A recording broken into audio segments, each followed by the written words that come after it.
Hello students, हमने जो पिछला वीडियो था वो यहाँ ख़त्म किया था। अब यहाँ से शुरू कर रहे हैं मिलेट्स से। मिलेट्स क्या है? हमारी मेजर क्रॉप। अब मिलेट्स में क्या क्या हम खाते हैं, देखो। मिलेट्स में जो इम्पोर्टेंट क्रॉप है वो है ज्वार, बाजरा और रागी। ये इम्पोर्टेंट मिलेट्स हैं। अब मुझे एक चीज़ बताओ, ये खरीफ की है या रबी की? जरा सोचिए। ये सारी कैसी हैं? खरीफ की क्रॉप है। अच्छी बात है। इंडिया में ये सबसे ज़्यादा उगाए जाते हैं।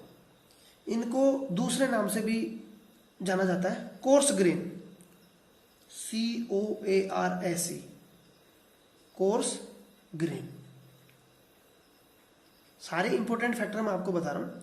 कोर्स ग्रेन्स किसको बोलते हैं? मिलेट्स को। कौन कौन से? ज्वार, बाजरा। ऑप्शन दे सकते हैं, ज्वार, वीट, राइस और पल्सेस। इनमें से कोर्स ग्रेन कौन सा है आपको आइडेंटिफाई करना पड़ सकता है। तो 3 ही तो है इसमें। इसके अलावा इनकी जो कैरेक्टरिस्टिक होती हैं वो इम्पोर्टेंट ये है कि इनमें हाई न्यूट्रिएंट वैल्यू होती है। High nutritional value. भैया क्या न्यूट्रिशन मिलता है इसमें? ऐसा तो इसमें न्यूट्रिशन मिलता है, जैसे एग्जांपल आप रागी का ले लो। रागी में आयरन बहुत होता है। इसके अलावा रागी में कैल्शियम भी बहुत होता है। और भी माइक्रो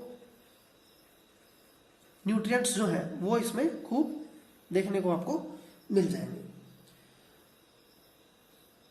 एक इंपॉर्टेंट चीज जो रागी हमने बता दिया, रागी के अलावा इन सब में भी ये सब चीजें मिलती हैं, लेकिन ज्यादा मात्रा में रागी में मिलती हैं। ज्वार जो है, ज्वार, ये इंडिया में सबसे ज्यादा खाने वाली फसलों में तीसरे नंबर पर है। यानी सबसे ज्यादा लोग क्या खाते हैं? राइस, फिर व्हीट, और तीसरे नंबर पर क्या खाते हैं? ज्वार। इंपॉर्टेंट फैक्ट हो गया। और ज्वार जो है वो रेन फेड एरिया में उगाई जाती है। रेन फेड एरिया मतलब जहां बारिश अच्छी खासी होती है और किसी प्रकार की इरिगेशन की जरूरत ना पड़े। जैसे मेजर पार्ट है आपका महाराष्ट्र। महाराष्ट्र में सबसे ज्यादा ज्वार होती है। बहुत बढ़िया बात है। और उसके बाद में, महाराष्ट्र के बाद में यदि आप बात करें तो कर्नाटक में होगी। उसके बाद में आंध्र प्रदेश में। ये सारा जो आसपास का रीजन है वहीं सारा होता है। और मध्य प्रदेश में भी होगी। यानी जहां सारी ब्लैक सॉइल है उसके आसपास का रीजन, जो कॉटन का एरिया है उसके चारों तरफ के एरिया में खूब ज्वार होती है। और ज्वार सबसे ज्यादा खाए जाने वाली फसलों में तीसरे नंबर पर है, याद रखिएगा। लेकिन ऐसा नहीं है ज्वार हर जगह खाई जाती है। ज्वार को वहीं खाया जाएगा जहां ये पैदा होती है और जहां, हाँ बस जहां ये पैदा होती है वहीं तो खाई जाएगी। हाँ, तो ज्वार वहां खाई जाती है और जहां क्लाइमेटिक कंडीशन भी इसके फेवर में हो। अब आते हैं बाजरा पर। दूसरा इंपॉर्टेंट बाजरा। चलो जी, बाजरा के बारे में थोड़ा देखते हैं। बाजरा जो है वो पूरे वर्ल्ड में, इंडिया में सबसे ज्यादा, फर्स्ट सबसे ज्यादा पैदा की जाती है। और बाजरे जो पैदा होता है वो सैंडी यानी बलुई मिट्टी में पैदा होता है सबसे ज्यादा। और शैलो ब्लैक सॉइल हो, हल्की black soil, shallow black soil. सबसे ज्यादा ये राजस्थान में पैदा होता है। उसके बाद में यूपी, उसके बाद में महाराष्ट्र। बस इससे आगे क्या करना, गुजरात, हरियाणा में भी ये होता है। रागी जो है, रागी अभी मैंने आपको बताया था, न्यूट्रिशनल जो लेवल है वो तीनों में मिलता है। रागी स्पेसिफिक नहीं है, तीनों में मिलता है, लेकिन रागी में ये सब चीजें ज्यादा मिलती हैं। रागी जो है ये ड्राई सीजन की, ड्राई जो एरिया है वहां की क्रॉप है। और इसको उगाने के लिए रेड, ब्लैक, सैंडी, ये सारी मिट्टी होनी चाहिए। इंपॉर्टेंट चीज ये है कि रागी जो है वो सबसे ज्यादा कर्नाटक में मिलती है, पैदा होती है। कर्नाटका। मिट्टी कैसी होनी चाहिए? Black, red, Sandy, shallow black soil, ये सारी होनी चाहिए। कर्नाटक के बाद में तमिलनाडु में, तमिलनाडु के बाद में आपका हिमाचल प्रदेश, अरुणाचल आपका सिक्किम और आपके उत्तराखंड, इन रीजन्स में भी ये हो जाता है। अरुणाचल प्रदेश में भी ये हो जाता है। तो ये रहा मिलेट्स का। मिलेट्स इंपॉर्टेंट थे इसलिए मैंने आपको थोड़ा सा ज़्यादा समय ले लिया। चौथा क्या है भाई? चौथा है मेज, मक्का। मक्का जो है, पहले तो ये पता होना चाहिए कि कब की फसल है। खरीफ, बारिश के सीजन में कब उगती है? खरीफ। ओके, इस मक्का को फूड की तरह भी यूज किया जाता है और फोडर की तरह भी, यानी ये जानवरों के काम भी आती है और इंसानों के काम भी आती है। इंसान इसकी रोटी भी बनाता है और जानवरों को इसका चारा भी दिया जाता है। खरीफ की फसल है, रिक्वायरमेंट क्या है? 21 degree Celsius to 27 degree Celsius, यानी हम ये बोले एवरेज 25 डिग्री सेल्सियस इसको टेम्परेचर चाहिए। और सॉइल कैसी होनी चाहिए? Alluvial soil. अब यहां मैं आपको मिट्टी नहीं समझाऊंगा क्योंकि मिट्टी मैंने आपको पहले ही समझा दी है, कौन से रीजन में कहाँ मिलती है। एलुवियल सॉइल आपको पता होना चाहिए, जलोढ़ मिट्टी कहाँ मिलती है। अच्छी बात है। जलोढ़ मिट्टी कहाँ मिलेगी? जहाँ नदियां अपना जलोढ़ बिछाती हैं, जैसे गंगा कहाँ बिछाती है? यूपी, बिहार, इसके अलावा आपका वेस्ट बंगाल, इसके अलावा आपके हरियाणा वाला रीजन में भी तो सतलज और रावी व्यास नदी का वो सब अपने वो बिछाती हैं। तो ये सारे रीजन, हिमाचल प्रदेश वगैरह, ये सब चीजें यहाँ होती हैं। इसके अलावा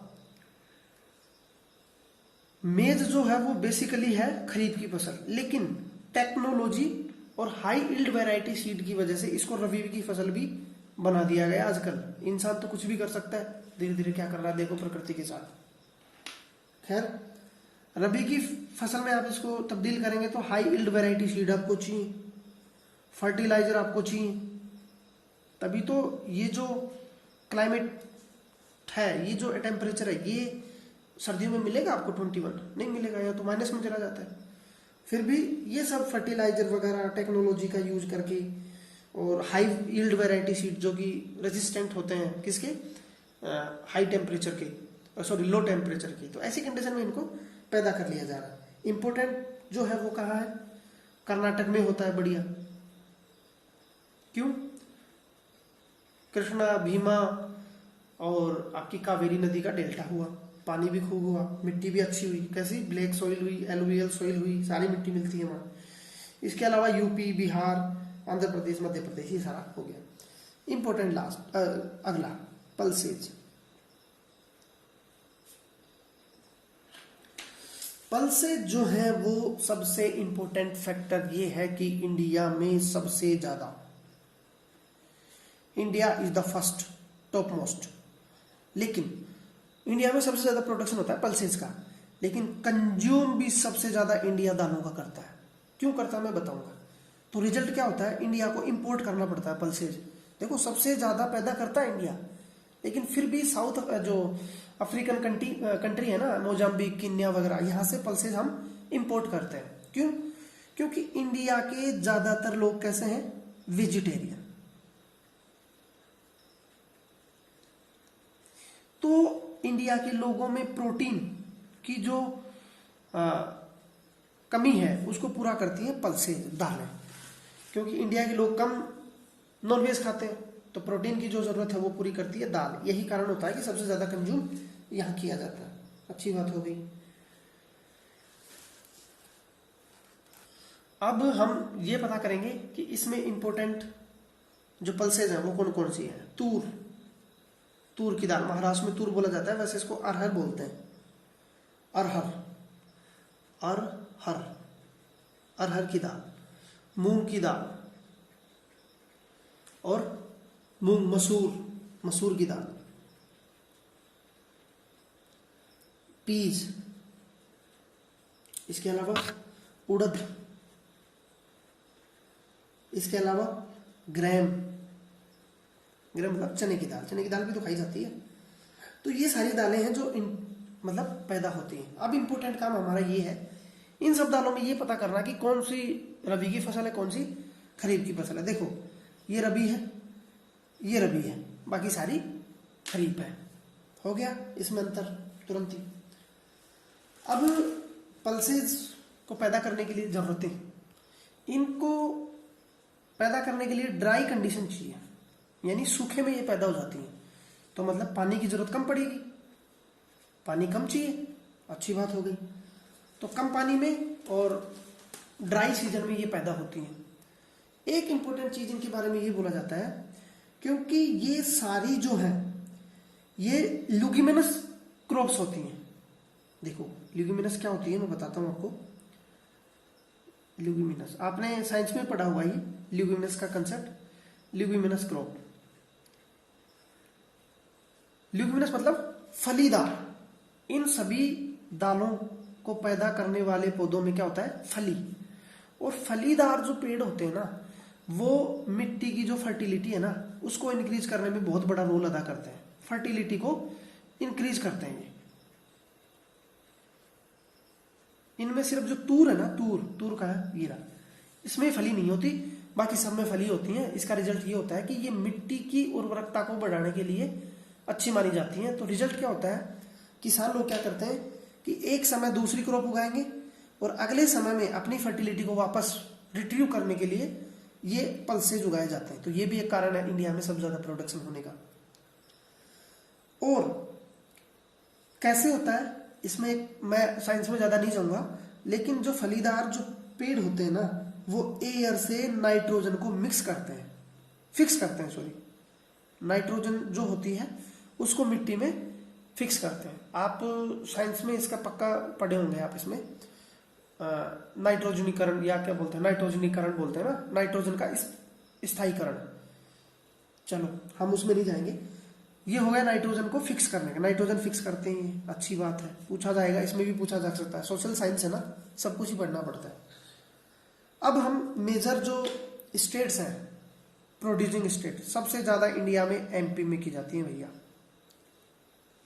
एमपी के बाद में यूपी, यूपी के बाद राजस्थान, राजस्थान के बाद महाराष्ट्र, महाराष्ट्र के बाद कर्नाटक, कर्नाटक के बाद आंध्र प्रदेश, आंध्र प्रदेश के बाद तमिलनाडु, और लिखते चले जाओ, हर जगह कुछ ना कुछ होता ही चला जाता है। तो ये रहा हमारा फूड क्रॉप। अब हम इसमें पढ़ेंगे अदर देन फूड क्रॉप। अब हम इसमें क्या पढ़ेंगे, नॉन फूड क्रॉप। एक हमने कर लिया फूड क्रॉप, फूड क्रॉप में हमने ग्रेन्स कर लिया और आपकी प्लांटेशन वाली कर ली। नहीं सॉरी, हमने इसमें सिर्फ वो किया है क्या, ग्रेन्स। अब हम प्लांटेशन वाली पढ़ेंगे ना, इसी में फूड क्रॉप में प्लांटेशन वाली। एक ही तो क्लियर किया है। दूसरा हमारा प्रकार हो गया प्लांटेशन।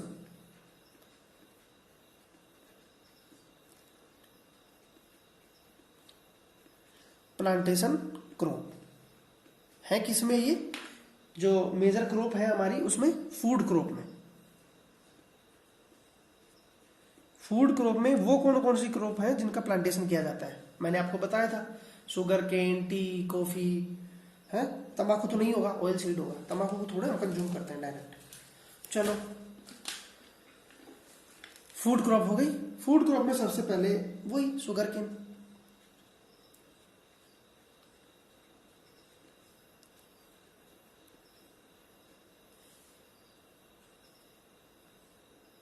शुगर केन जो है वो ट्रॉपिकल और सब ट्रॉपिकल दोनों रीजन में पाई जाती है। ट्रॉपिकल रीजन हो या आपका सब ट्रॉपिकल।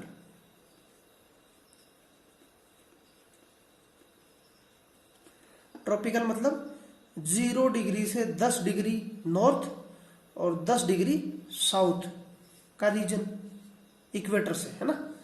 और 0 से या 10 से 23.5 डिग्री तक, 25 डिग्री बोल लो आप मोटा मोटी, और 25 डिग्री इधर चले जाओ। इसके बीच का जो रीजन है उसमें मक्का बोई जाती है। मतलब ये पृथ्वी हो गई, अर्थ बना दी मैंने, ये इक्वेटर हो गई, ये 10 डिग्री हो गया, ये 10 डिग्री साउथ लैटिट्यूड और ये नॉर्दर्न लैटिट्यूड। तो 0 डिग्री से 10 डिग्री ये हो गया आपका ट्रॉपिकल। और ऊपर थोड़ा जाएंगे 23 डिग्री, ये इधर भी 23 डिग्री, इसको बोलेंगे सब ट्रॉपिकल। तो इस रीजन में बेसिकली शुगर केन उगाई जाती है। तो इसके लिए जो टेम्परेचर है वो वेरी कर सकता है। टेम्परेचर कितना हो सकता है 21 डिग्री टू 27 डिग्री।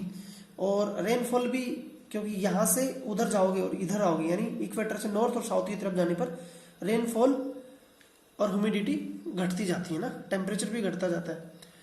तो उसमें भी वेरिएशन मिलेगा 75 degree to 75 centimetre annual rainfall to 100 centimetre rainfall. इसमें कोई पर्टिकुलर ऐसा हार्ड एंड फास्ट रूल नहीं है कि इस प्रकार की मिट्टी होनी चाहिए, लेकिन ब्लैक सॉइल होती है तो उसमें अच्छी मात्रा में शुगर केन होता है। तो variety of seed, variety of soil, उसमें इसको उगाया जा सकता है, कोई ऐसा कुछ खास बात नहीं है। और इंडिया जो है, नहीं, वैरायटी ऑफ सीड में कैसे उगाया जाएगा, इसमें मैन्युअल लेबर लगेगी और आपके सीड्स की गुणवत्ता भी उस पर डिपेंड करती है। इसके अलावा दूसरा फैक्ट, इंडिया जो है वो सेकंड लार्जेस्ट प्रोड्यूसर है किसका, शुगर केन का। फर्स्ट कौन है भैया, फर्स्ट ब्राजील है। ब्राजील की लोकेशन एक बार आप देख लेना मैप पर। साउथ अमेरिका का सबसे बड़ा कंट्री, जो कि लगभग 11 कंट्रियों से बाउंड्री टच करता है, 2 कंट्री से नहीं करता। कौन कौन से कंट्री हैं आप ढूंढ के बताना मुझे। चलो मैं बता देता हूँ, पेरू और एक और कंट्री है, उसको भी आप ढूंढना। चलो, इंडिया में कहाँ कहाँ पैदा होता है ये हम डिस्कस कर लेते हैं। तो सबसे ज़्यादा यूपी में, उसके बाद आपके महाराष्ट्र में, कर्नाटक, तमिलनाडु, आंध्र प्रदेश, बिहार, पंजाब, हरियाणा, सब जगह होता है। ठीक है। दूसरा आपका ऑयल सीड्स, अगला हम पढ़ेंगे ऑयल सीड्स।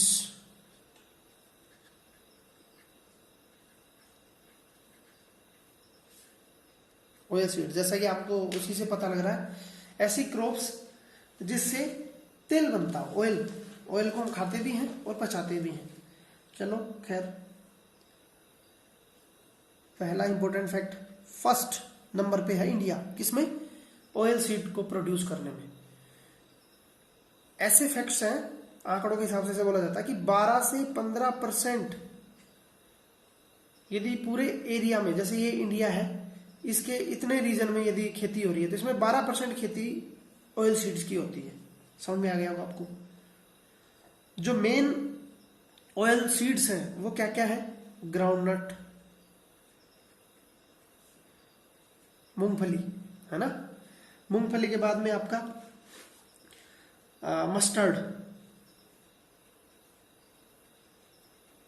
मस्टर्ड क्या होती है, सरसों।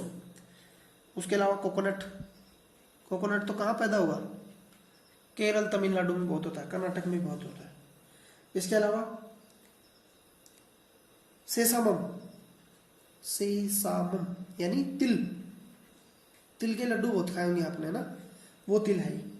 इसके अलावा आपके कैस्टर सीड। भैया कैस्टर सीड क्या होता है,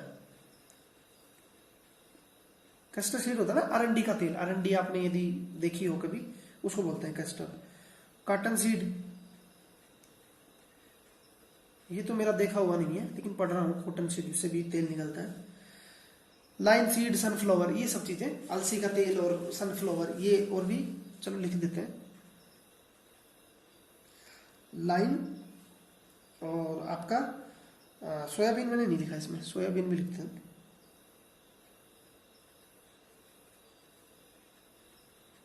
सोया और सनफ्लावर। चलो, ये सारे होते हैं जिनसे हम पैदा वो करते हैं। इनमें से यदि आप नोट करेंगे तो किसी न किसी तेल को आपने जरूर खाया होगा, किसी न किसी को नहीं, ज्यादा से ज्यादा तेलों को। तो ये सारे मैक्सिमम इसमें क्या होते हैं, एडिबल, खाने योग्य तेल ये होते हैं। तो कुकिंग में इनमें इनको यूज किया जाता है। इसके अलावा कुछ इनमें रॉ मटेरियल के रूप में भी यूज होते हैं, किसमें, अलग इंडस्ट्री में। Also used as a raw material.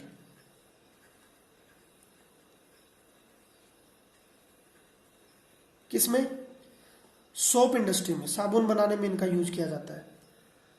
Cosmetic items जो है उनको बनाने में इसका इस्तेमाल किया जाता है। तो ये इंडस्ट्री है जहां इनका यूज किया जाता है। ग्राउंडनट जो है, कहाँ है ग्राउंडनट? ये मूंगफली, मूंगफली खरीफ की फसल है। और ये जितनी भी आपकी ऑयल सीड्स है ना, इनमें आधी तो इसी की मात्रा होती है। यानी ये मानो 100%, 100 यूनिट पैदा होता है टोटल ऑयल सीड, उसमें 50 यूनिट जो है वो ग्राउंडनट की होती है। और ग्राउंडनट क्या होती है? आपकी खरीफ की फसल होती है। अब ग्राउंडनट सबसे ज्यादा पैदा होता है आपके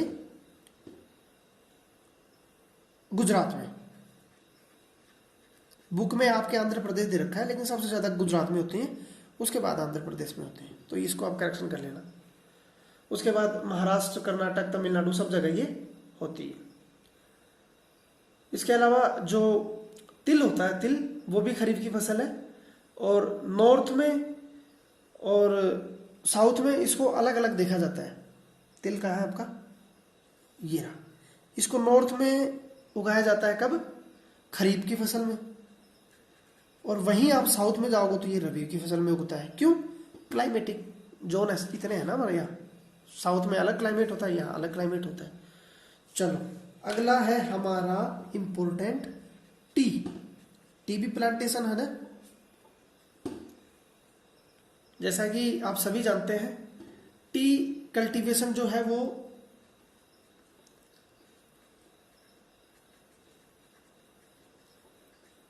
कैसा है? प्लांटेशन। पूरा प्लांट होते हैं इसके। तो आपने प्रीवियस क्लासों में भी पूरा पढ़ा होगा प्लांटेशन।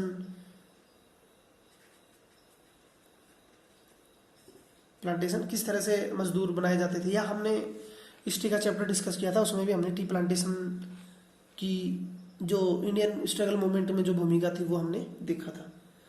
तो ये प्लांटेशन एग्रीकल्चरल का एक इम्पोर्टेंट एग्जाम्पल है। इसके बाद में ये बिवरेज क्रॉप है। खाते नहीं ना इसको, पेय पदार्थ है ये। बिवरेज मतलब पेय पदार्थ, घोल के पीते हैं ना पानी में। हाँ। इसके अलावा इंडिया में टी को इंट्रोड्यूस करने वाले लोग थे ब्रिटिश। इंग्लिश भी ठीक है, ब्रिटिश लोग। अंग्रेजों ने इंट्रोड्यूस करवाया था इंडियंस को। किससे? चाय से। और ये आदत लगा के छोड़ के चले गए। अंग्रेज तो चले गए, लेकिन सारी संस्कृति यहीं छोड़ के चले गए। जब कॉलोनियल एरा था, उस समय मोस्ट जो प्लांटर होते थे, ज्यादातर जो प्लांटर थे, टी प्लांटों के जो मालिक थे, वो अंग्रेज, स्कॉटिश या विदेशी लोग होते थे ना। आज ज्यादा से ज्यादा मालिक कौन है? इंडियंस है। और ये भी टी जो है ना, ये ट्रॉपिकल और सब ट्रॉपिकल, जैसा कि शुगर केन होता है, वैसे दोनों रीजन में ये उग जाता है। और इसके लिए लेकिन एक चीज है, फर्टाइल लैंड होनी चाहिए। फर्टाइल लैंड होनी चाहिए। फर्टाइल लैंड में क्या होना चाहिए? रिच इन ह्यूमस की मात्रा अच्छी होनी चाहिए। ह्यूमस क्या होता है आपको पता है? पेड़ पत्तों के सड़े गले पदार्थ है ना, जिससे ह्यूमस बन जाता है। और ऑर्गेनिक मैटर ज्यादा चाहिए इसमें। ऐसा नहीं कि आप केमिकल यूज कर लेंगे। ऑर्गेनिक, प्योर ऑर्गेनिक, कार्बनिक पदार्थ इसमें ज्यादा होने चाहिए। जिस मिट्टी में ऑर्गेनिक और ह्यूमस की मात्रा ज्यादा होगी, वहां अच्छी खासी मात्रा में ये हो जाएगी। इसके अलावा टी की जो झाड़ी होती है ऐसे, जैसे टी है ना, ये टी होती है ऐसे, झाड़ी जुड़ी होती है, पत्तियां लगती हैं, इन पत्तियों को तोड़कर बनाया जाता है। तो इनकी जो ये बसेज हैं, ये झाड़ियां जो हैं, इनको मॉइस्ट फ्री यानी वार्म क्लाइमेट चाहिए, गर्म, और धुंध वगैरह, कोहरा वगैरह नहीं होना चाहिए, मॉइस्ट फ्री। चलो जी, अच्छी बात है। तो ये मॉइस्ट फ्री कंडीशन होनी चाहिए। ये जो है, ये जो इंडस्ट्री है, ये लेबर इंटेंसिव इंडस्ट्री है। लेबर इंटेंसिव, इससे क्या समझते हो?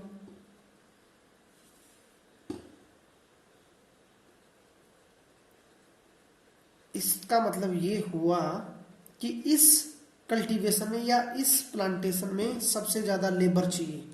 लेबर इंटेंसिव है, लेबर के बिना ये काम नहीं होगा। ऐसा नहीं कि आप मशीन से काम कर लेंगे, ये सारा काम एक एक पत्तियों को लेबर द्वारा तोड़ा जाता है। और ये जो है इसमें स्किल्ड लेबर चाहिए, लेबर भी कैसे होनी चाहिए, स्किल्ड होनी चाहिए, स्किल्ड लेबर इसमें होनी चाहिए, स्किल्ड और अबुडेंट, प्रचुर मात्रा में, मोर देन सफिशिएंट लोग इसमें चाहिए। अब वही बात, मेजर प्रोड्यूसिंग स्टेट असम, सबसे ज्यादा असम में, फिर दार्जिलिंग में, दार्जिलिंग तो बहुत अच्छा इलाका है। दार्जिलिंग कौन से स्टेट में पड़ता है, वेस्ट बंगाल में। इसके अलावा वहां एक जलपाईगुड़ी डिस्ट्रिक्ट भी है, आप दार्जिलिंग के आसपास देखेंगे, आसाम के आसपास जलपाईगुड़ी।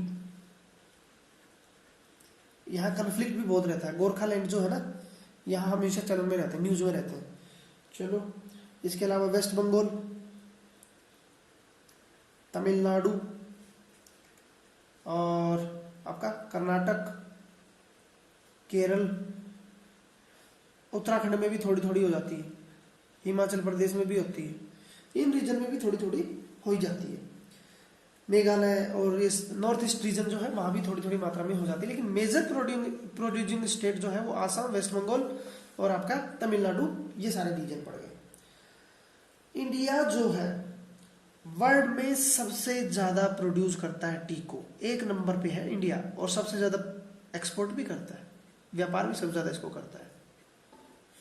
इसके बाद में सेकंड नंबर पे कौन है, आपका श्रीलंका, चाइना, और इसके बाद में आपका कीनिया। 4 देश हैं, इंपॉर्टेंट है। चलो अगला, कॉफी।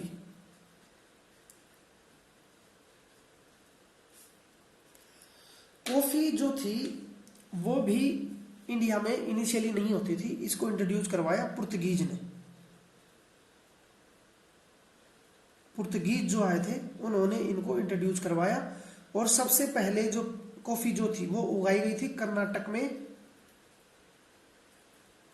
कर्नाटका में बाबा बुदन की पहाड़ियां हैं, बाबा बुदन की पहाड़ियां सबसे पहले वहां उगी थी, उसके बाद तो सारे देश में फैल गई। इंडिया की जो कॉफी है उस सबसे ज्यादा पैदा नहीं होती, सबसे ज्यादा कॉफी तो कहाँ होती है, ब्राजील में, लेकिन शुगर केन भी सबसे ज्यादा ब्राजील में होता है। यहाँ ब्राजील रख लो, सबसे बढ़िया याद रहेगा। इंडिया सेकंड नंबर पे है ना, तो ब्राजील नंबर 1 पे है शुगर केन।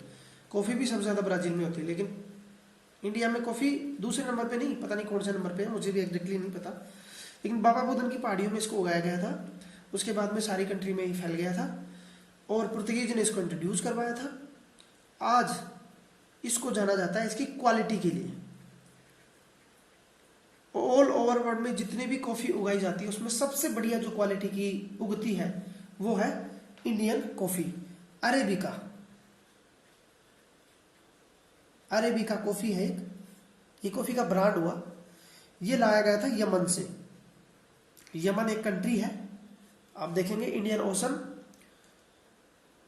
और रेड सी के बिल्कुल पास में है। मैं आपको दिखाऊंगा, सऊदी अरब के बिल्कुल साउथ वेस्ट में यमन, वहां से लाई गई थी अरेबिका, और आज इसको बहुत फेमस माना जाता है। सबसे ज्यादा कहाँ कहाँ पैदा होता है, कर्नाटक, केरला, तमिलनाडु, यहाँ ये सबसे ज्यादा पैदा होती है। चलो अगली फसल हो गई हमारी नॉन फूड क्रॉप, जिसके डिस्कशन को हम अगले वीडियो में सम्मिलित करेंगे। आज के इस वीडियो में हम यही रुकेंगे और इतना ही सीखेंगे, बाकी डिस्कशन हमारा अगले वीडियो में कंटिन्यू रहेगा। तब तक आप इसको आराम से पढ़िए, समझिए, इसके नोट्स बनाइए और मैप वर्क करते रहिए। इससे आगे के डिस्कशन को फिर हम आगे देखेंगे। Thank you very much.